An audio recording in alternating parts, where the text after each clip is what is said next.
Hi there, name's Kira and this is day 1 of coding an assistant because I'm bored as fuck. Whoa. Did you see that? That was clean.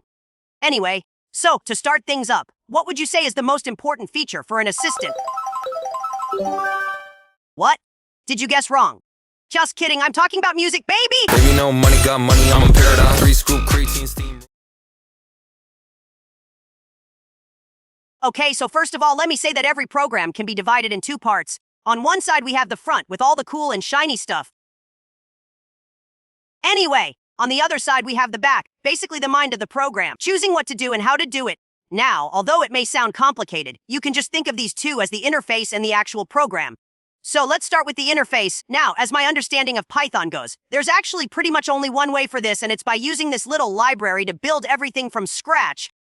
Or you could just use this other library hosting a server on your PC and simply add 2 buttons and a text view. So now that we have an interface, we can start to work on the real deal.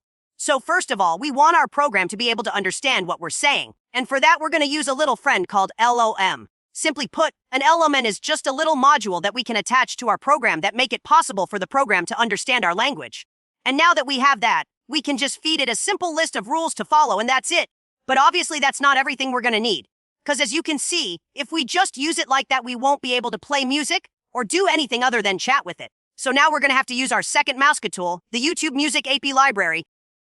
Hi again. Sorry for the interruption, but I wanted to explain things a little better. So first of all, the reason I choose YouTube Music instead of other music platform is just because I personally like it, and sadly there is no universal function that lets you play music on a specific platform, so I had to choose one.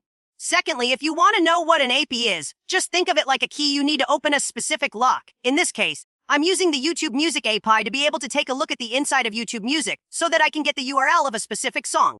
Now that we're on the same page, I'll leave you back to the video. Now, to use this library, you can choose between 2 options. For the first one, you just need to grab this function, give it the title of the song you want, and the function will give you the URL of the first search option. It's really that simple, but it's also too robotic for what I want.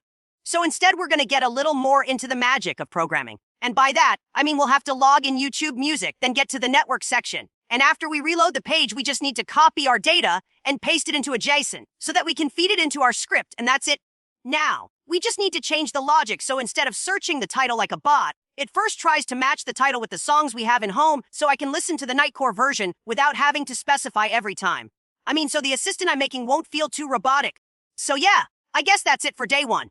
By the way, I'm going to work on this project for a long time, so if you want to see a specific feature from my assistant, just write it in the comment, and I'm going to do my best to add it on my assistant. Oh, and one last thing. From now on, I'm going to call her Mona. Just so you know.